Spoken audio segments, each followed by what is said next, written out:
There's growing clamor throughout the United States for a recount to take place in several key swing states where President-elect Donald Trump won narrowly.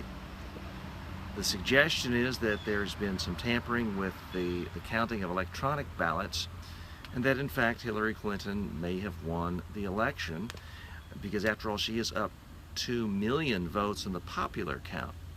So this does present a public relations challenge for Hillary Clinton.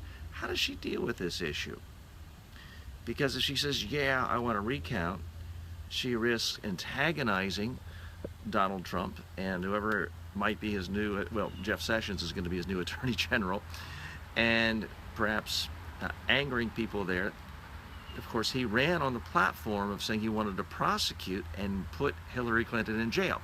He's since backed away from that. But if you're Hillary Clinton, you have to be thinking, no way do I want to kick a wasp nest and see what comes out. So far, her strategy, and I think it's an excellent one, has been not to comment on it. In fact, she's not the one asking for a recount. The third-party candidate, Jill Stein, is the one, in fact, asking for the recount. She says she's doing it because she wants to know. She's not doing it on behalf of the Hillary Clinton campaign.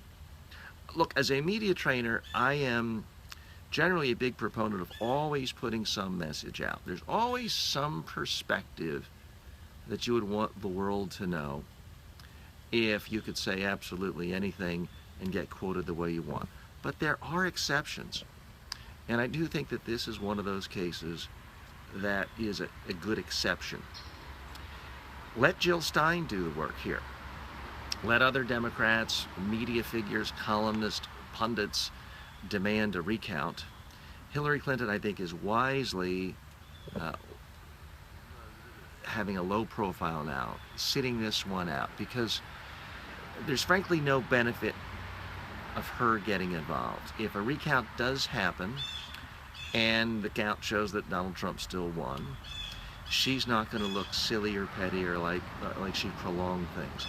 As it is right now, Donald Trump is giving her high marks for being statesmanlike. She's not making new enemies. She's not looking petty. She's not looking vindictive. She's not doing anything that could harm her reputation. Now, of course, there's the possibility a recount happens and she is awarded the presidency, although I think the chances of that are far, far less than 1%, based on what I've really seen as far as the evidence of possible malfeasance in the count here. So that's the lesson for the rest of us. Sometimes there are situations where even though there's a big issue, even though you may care about it, even though there's a lot of attention, you really, really are better off simply not talking about it to the media at all. Keep your fingerprints off of things.